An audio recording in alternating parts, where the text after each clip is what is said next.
Once again, Driftheads, welcome to another year, 2016.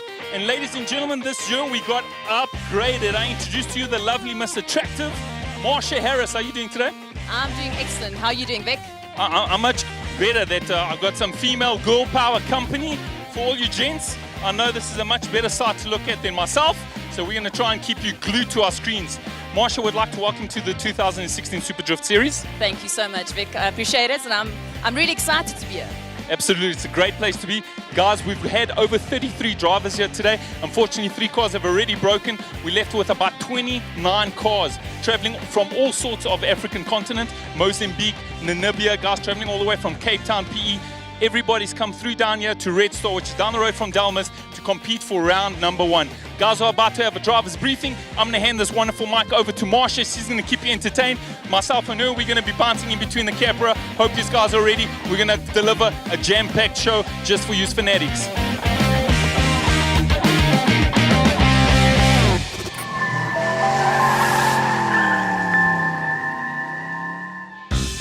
For 2016, the SupaDrift series once again returned to Red Star Raceway out in Delmas.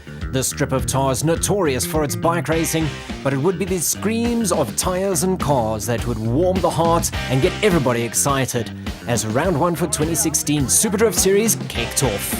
Qualifying saw a number of competitors take to the track. George Myberg was out in his Alice-powered Nissan Silvia S14A with new livery and a new sponsor. GT Radial on board for George Myberg for the 2016 season.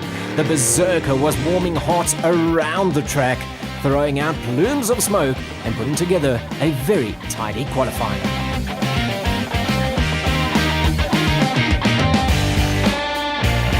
Joey Govender took to the track in his Nissan 200SX S13 Toyota-powered machine this. He was doing it for AutoZone.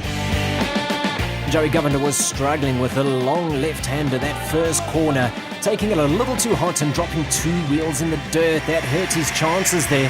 He tried to recover, but the damage was done. Too little, too late.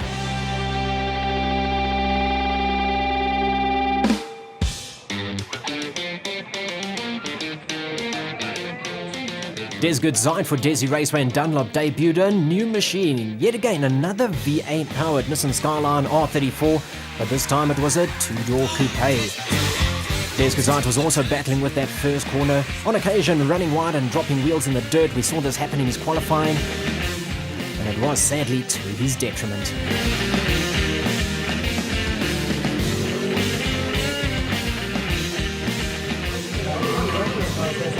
Paolo Gaveio putting in a strong charge for 2016, coming out with the proverbial guns blazing. Another one running a very special combination, a Nissan RB30 motor, so a 3-litre straight 6 as opposed to the 2.5s that we'd see. He was also behind the wheel of the Prepsol and Vehicle Inc. Nissan 200SX. A very tidy qualifying run set him up nicely going into the top 16. Duriel Olsen in the V8 Smarty Box, as it's affectionately known, is a candy-coloured Olsen wheel E30 BMW. He battled a little bit with the motor in practice, but it started coming together in qualifying, and Duriel managed to put together what seemed like a fairly decent qualifying run. Matthijs Nordieni's V8-powered E36 BMW was another one sporting new colours. New sponsors on board for Matthijs Nordier.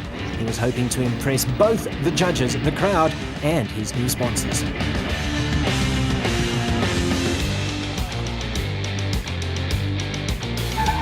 Fayaz Alibi came out. Oh, this was a man on a mission. He had something to prove. His Toyota 2JZ GTE powered Nissan Skyline R33 was making all the right noises and looked very, very good in the early start of his qualifying run. Sadly, the wheels fell off halfway through the run and it saw him reversing into his own tyre smoke.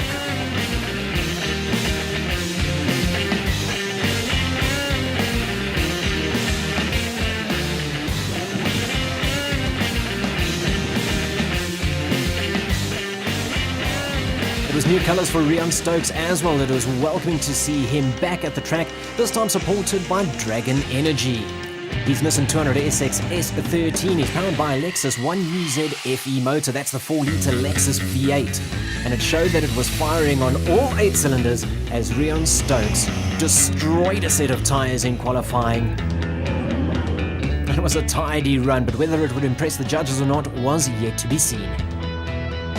Making his SupaDrift debut, Freddie Cooper Jr. trekked all the way from Polokwane to come out in his Cooper drifting Nissan Skyline R33.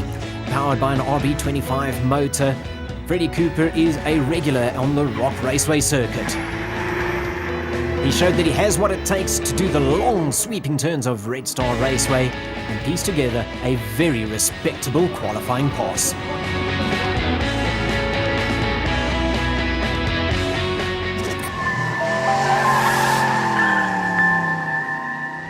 Hi everybody, the day is far from over. We're just going into the top 16 now. Still lots of excitement. Let's see how this plays out. Shane Guzike takes pole position with Freddie Cooper Jr. in second place. George Myberg secures third, while Matthijs Nordier cracks a top 10. Ozzy Raiden's also in the top 16, coming in at 14th position. First battle to take to the tarmac, Faya's Alibi in the R33 Skyline going up against the Z32 300ZX of JP van der Spey, who's also sporting a little bit of Dragon Energy sponsorship there. It's the first time out for JP van der Spey in this vehicle. Seemed to be struggling a little bit.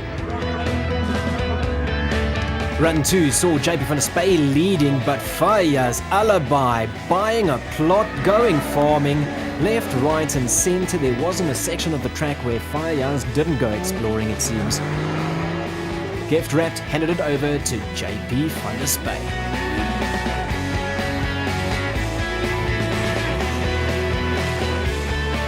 Flag drop confirmed it. It was JP van der Spey going through to the top 8. Oh, we saw Vic Pardell, who was doing double duty as MC and driver, go up against George Myberg. George Myberg leading that first run. And Vic Pardell running a new 2JZ GTE setup in his E36. Seemed to be struggling to get to grips with it though. I fear not enough seat time before going into round 1 for Vic Pardell. No worries, there'll be a second time round. Getting a little bit of mileage for his Southside Crew signage there as he stalls pretty much in front of the main grandstands and the judges for that fact. Run 2 had Vic Pardell out in front. George Myberg was now doing the chasing, the big LS powered S14. I don't think would have any problem keeping the pace that Vic Pardell was showing into and around the first corner. Indeed, George Myberg closing up the gap and showing fantastic proximity, although dropping back a little bit on the switch and the rear clipping zone. Plumes of smoke from both of them, but Vic Pardell showing that with a clear track in front of him, he can indeed hold his own.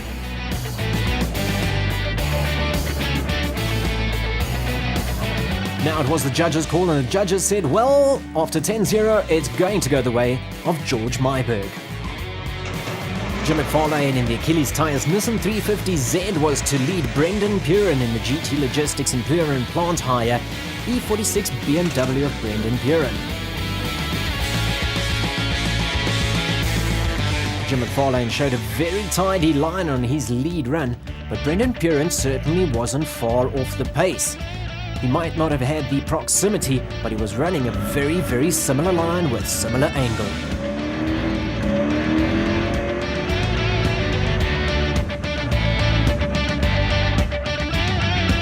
Run 2 would put Brendan Purin out in front. Now Jim McFarlane got it all crossed up as Brendan Purin ran it wide.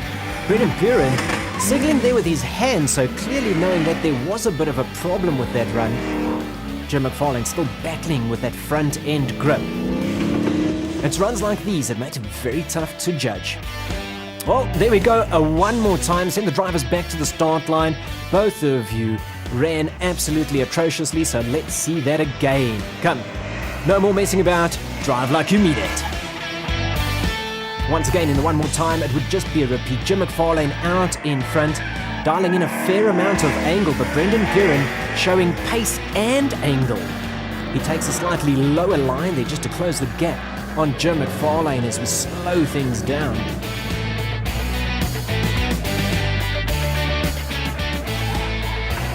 Run 2 would see Jim McFarlane applying a little more pressure, knowing that this is the last ditch effort if he wanted to make his way through to the top 8. This time round, it's a clean run and very good runs from both of them, but the win can only go to one, and this time it's Jim McFarlane. Rion Stokes in that Dragon Energy Nissan 200 SX goes up against the Nissan Silvia S14A of Richard Kahn. Powered by a Toyota 2JZ GTE motor, Richard Kahn is certainly quick.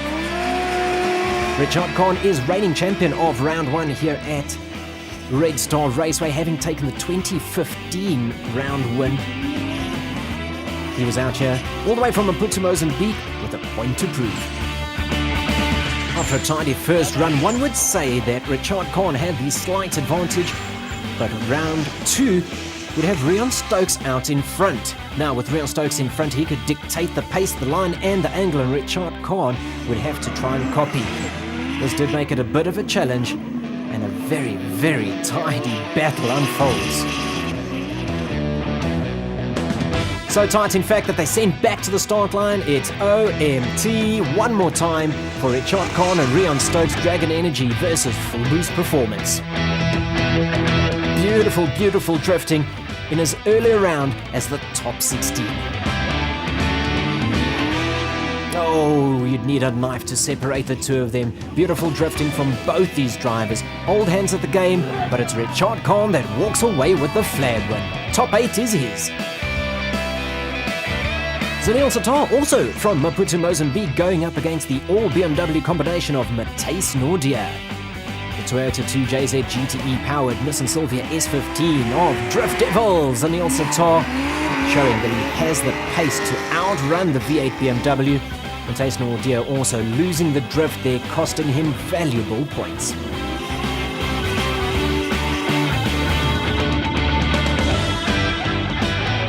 Down to run two, Matthijs Nordia out in front, and once again this is where the leader has the advantage.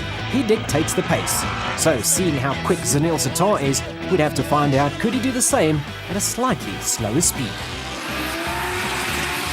Matthijs Nordia keeps it wide. Zanil sacrifices the angle and the shallow line to keep up to Matthijs Nordia. Very nice run. Vic Podell calling it well, but it's Zanil Satar that takes the flag. He's in the top 8. Next up, another interesting battle. Desgood Zeit for Desi and Dunlop in the R34 Skyline, up against the Rocket Bunny kitted Nissan 200 SX Sean February, originally from Cape Town and still very much Cape Town based, now living out in Bronkhorstspruit. This was actually the first time that he had driven the car, well, the practice for round one. So this was a completely new vehicle and setup for Sean February. Many will remember him from his E30 BMW days. So he was quite keen to put in a showing here and show that with a Nissan underneath his bum, he can do it all. Sean February dialed in great angle and showed some tidy aggression. And as it turned out, it was quite a battle between him and Desgood Zeit. Of course, also sporting a new machine. Oh, there we go. So close that the judges call it a one more time. Back to the start line they go. Very tough for a driver. Once you've had a one more time, you realize that your best sometimes just ain't good enough and you need to step out of your comfort zone. You see Sean February running wide, quite well out of his comfort zone there. Desgood Zeit, though, steps up to the plate and tucks the nose of that Skyline in, but it costs him dearly as he runs wide and off the track. A risky gamble that hasn't paid off.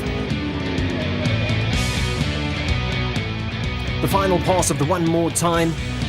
Desgood Zeit already on the back foot, but Sean February getting up close and personal straight off the bat there. Oh, moment of contact there between Sean February and Desgood Zeit. Throws them a little bit off the game. It's instances like this where the rulebook has to get pulled out, and it makes it very difficult to call.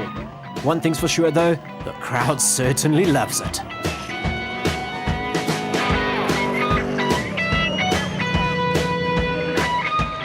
Oh, Sean February gets the flag. He's in the top 8. Desgood Zeit relegated to the pits.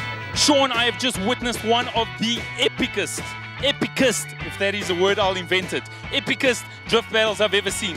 You and Desgood Zeit threw it down, man. Epic battle. What were you feeling inside that car? I don't know. So after the one more time, I just thought I'm going to go out guns blazing. And we took a year to build a new car. and I thought I'm not gonna come here to play. So I went out gun blazing. I didn't know back, and outcome was the best. Let me tell you, I got to congratulate you. You won. You've gone through to the top 8. Do you think you can maybe take a podium away today? That's the plan. That's the plan. But we're struggling with the setup of the new car. But we'll see how the day goes, and hopefully the car stays together, and I'll try my best.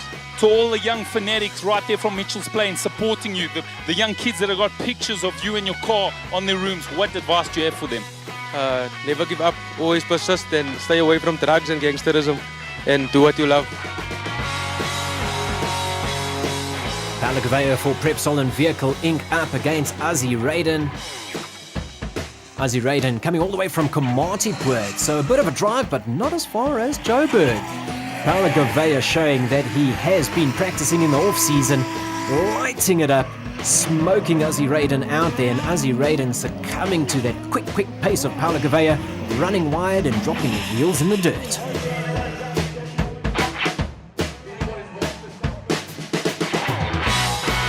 Run 2 sees Ozzy Raiden out in front. His mismatched wheels there.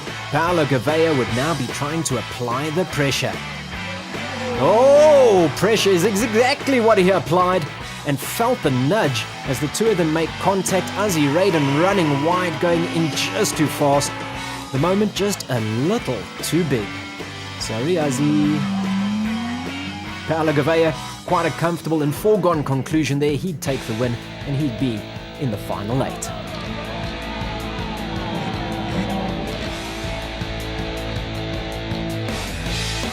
Another crowd favourite, Zain Hussein, went out up against the Toyota Sora of Gavin Purin, doing it for GT Logistics and Purin Plant Hire. Zain Hussein doing it for Kingsway Racing.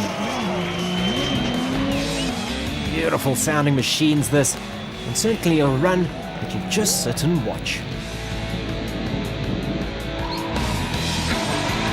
Run number 2 putting Gavin Purin out in front. Would see the big Toyota 2JZ GTE powered Skyline of Zain Hussein fighting hard to keep up. Oh, but just look how he closes that gap. Having to tuck inside of the smoke just to be able to see his way around the track. Whoops, that went... well, that didn't go well. No damage as Zain Hussein climbs out of Gavin's car. A retirement from Zain Hussein, so once again another foregone conclusion here. Zain Hussein taking it like a true champ that he is, and still enjoying the moment, giving the crowd something to smile and laugh about, it seems, as he tries to get in the way of our flag girl and Gavin Purin. Zain, that's not nice. But smiles all around as the guys jokingly play it off. Fantastic camaraderie in the SupaDrift series. We are done with top 16 and the excitement is still very high. We're going here into the top 8 now. Let's see how this is going to play out for the top 4. In your top 8 we have Shane Goodside, George Myberg, Jim McFarlane, Richard Kahn, Zaniel Satar, Sean February, Paulo Gouveia and Gavin Purin. With all the drivers vying for those final 4 spots, they were pushing super hard. George Myberg, pushing just that little bit too hard. Running wide there and handing it over to Shane Goodside virtually on a silver platter. George, how can you do that?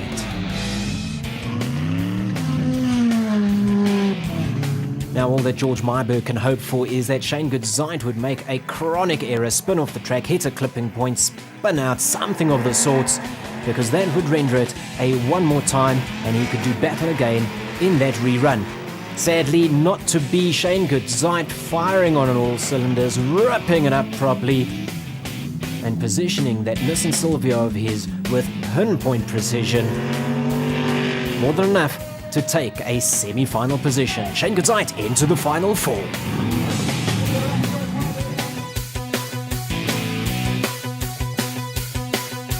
Next 2 drivers battling it out for a spot in the semis, Jim McFarlane and Richard Kahn. Richard Kahn leading the onslaught here. Jim McFarlane needing to do the chasing. Runs a beautifully high line. Does Jim McFarlane. It's then followed by Richard Kahn. Jim McFarlane closing the gap as well, pulling up alongside. Door to door, mirror to mirror, tidy drifting between these 2 stalwarts. On board here with Richard Kahn. It doesn't seem too fast, but 130, 140 kilometers an hour and pulling up the handbrake to put the car sideways. trust me, it's pretty scary. Jim McFarlane running quite a creative line, but Richard Kahn diving on the inside. He'd no doubt be penalised points for that. But he manages to stick close to Jim McFarlane. Another very, very tight run involving these two. So tight, in fact, that it's an OMT. First run of the OMT sees Jim McFarlane understeering like an absolute donkey there. Richard Kahn on the money, not setting a foot wrong. Jim McFarlane clutching back way too late in that run, and Richard Kahn taking a spot in the semis.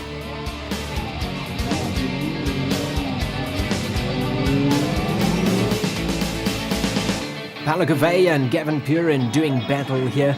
Both of them KZN boys straggling it out. Gavin Purin applying some pressure, but Paolo Gouveia pretty quick on the switches. Not much separating them after run 1. Let's see what run 2 would hold. Whoa, Paolo Gouveia. Tons and tons of understeer there for him, and of course the judges regarding understeer as a complete loss of control. It's as good as a spin. So this one was sitting pretty for Gavin Purin.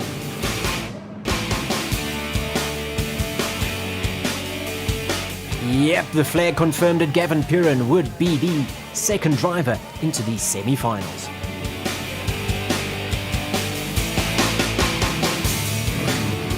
Sean February doing battle up against Zamil Sitar.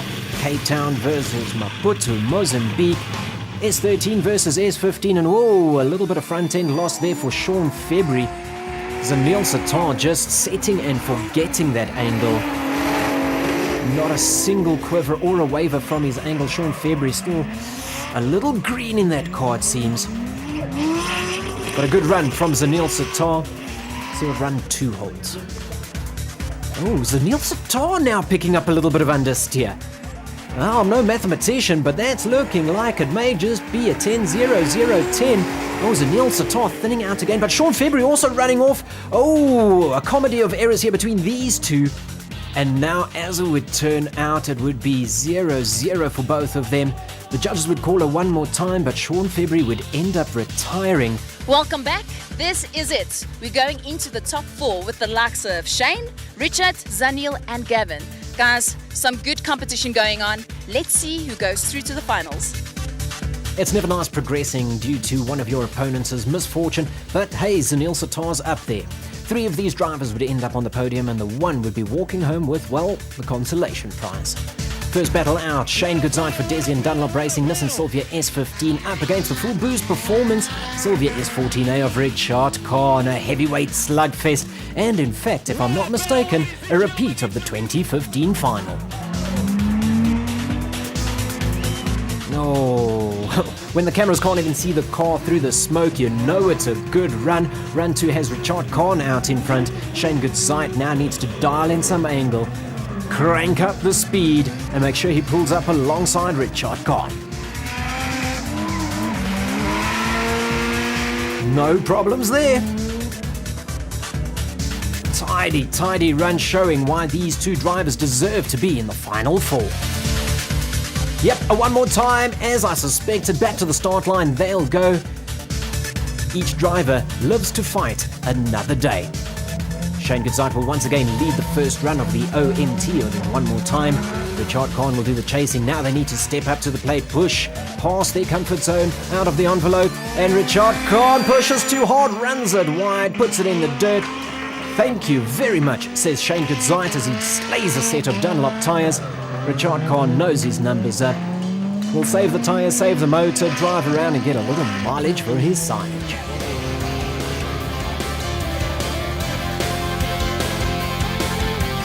Oh, run 2 once again, the last efforts, dying efforts of a man with nothing to lose. Richard Kahn already on the back foot. He just has to hope that Shane Goodside makes a mistake, but as we know, that seldom happens, and it wasn't going to happen here. This was Shane Goodside's run.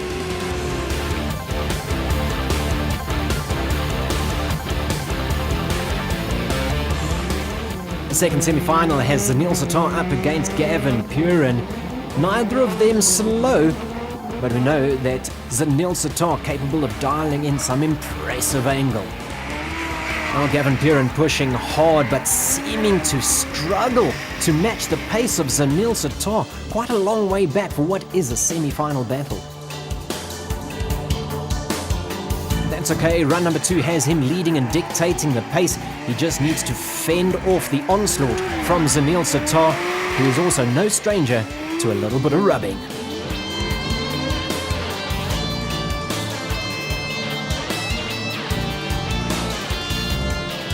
And it would be Gavin Piran that gets the flag, progresses through to the finals. Zanil Satar would battle it out here against Richard Khan in the battle for 3rd place. Whoever wins this one is on the final step of the podium. Whoever loses it, well, can load the car and go home. They've taken 4th place. That said, it's still not going to stop the drivers from fighting it tooth and nail. And in fact, we've seen some of our best runs in this 3rd and 4th place battle. Run 1, well, you weren't going to separate them by much. Run 2, it seems like Zanil Satar, oh, taking a very, very low line there, while Richard Khan still managing to take the higher advantage line, scoring a couple of extra points, no doubt. Here we go. Who would it be? Who would take 3rd position for round 1 of the SupaDrift Series 2016? Richard Khan! Final step of the podium. Podium 2 years in a row for Richard Khan and Fubu's performance. This is it. We're going to the top 2 finals with Gavin Piran and Shane Goodside. Let's see what happens. Oh, certainly a special place here for Gavin Piran, fighting it out early in the year. Guaranteed spot on the podium, but now with the win in his grasp, would he be able to pull out all the stops? Shane Goodside piecing together an absolutely picture-perfect run there. Not much to separate them, although Gavin Piran was a little behind. Gavin Piran leading, Shane Goodside now doing the chasing. And straight from the word go, we see considerably better proximity from Shane Goodside, tacking in there a little bit closer. Okay, a lot closer than what Gavin was. And both drivers just slaying tyres. What a fantastic run. A brilliant, brilliant end to this first round of the SupaDrift Series 2016.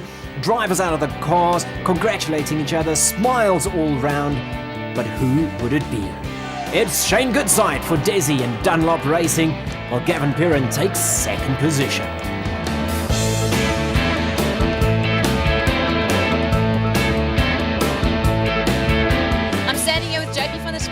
How did you do today? Please tell us, how did you do?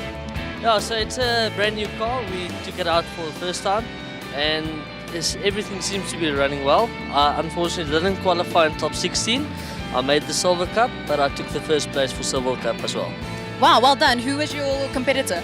Fayaz Alibi, the one sponsoring this event, well, sponsoring the trophy for this event, and he's a real champion. He did. Oh, well done. How long have you been drifting? I'm going on my 3rd year now. So, ladies and gentlemen, it's been one of the most greatest finals in the SupaDrift history. We got the underdog, the one and only Gavin Piran, representing GT Logistics as well as Piran Plant Hire. You were definitely the underdog.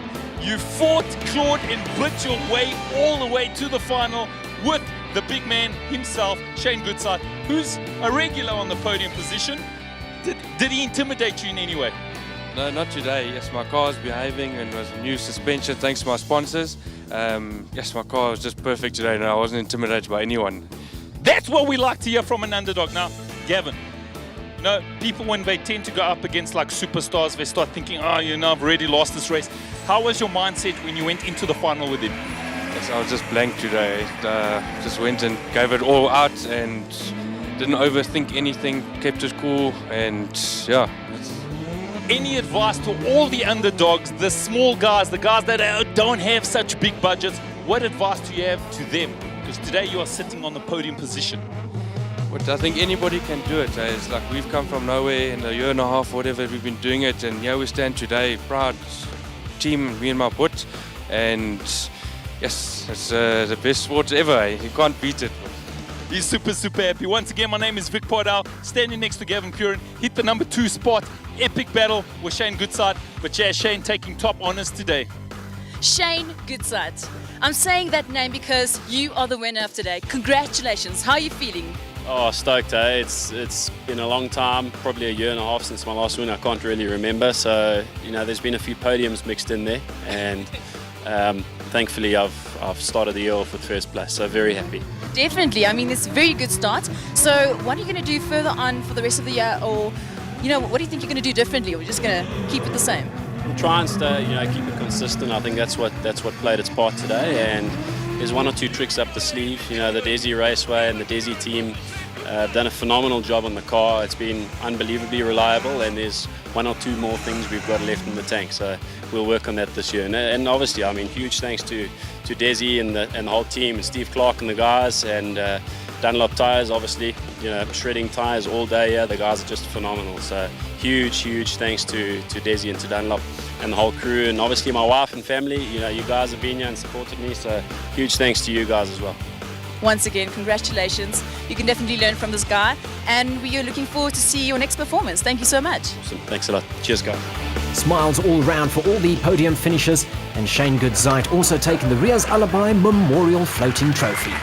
Once again, thank you very much for joining us here at SupaDrift Round 1 for the 2016 opener. Myself and Marsha Harris keeping you entertained during the course of the day. Make sure you catch us in Cape Town for round 2 of the season opening of 2016 season. Bam, just like that, we out of here. SupaDrift out. Let's take a look at your championship points after round 1. Shane Goodzeit naturally on top of it. He's going to be looking to continue this trend throughout the year.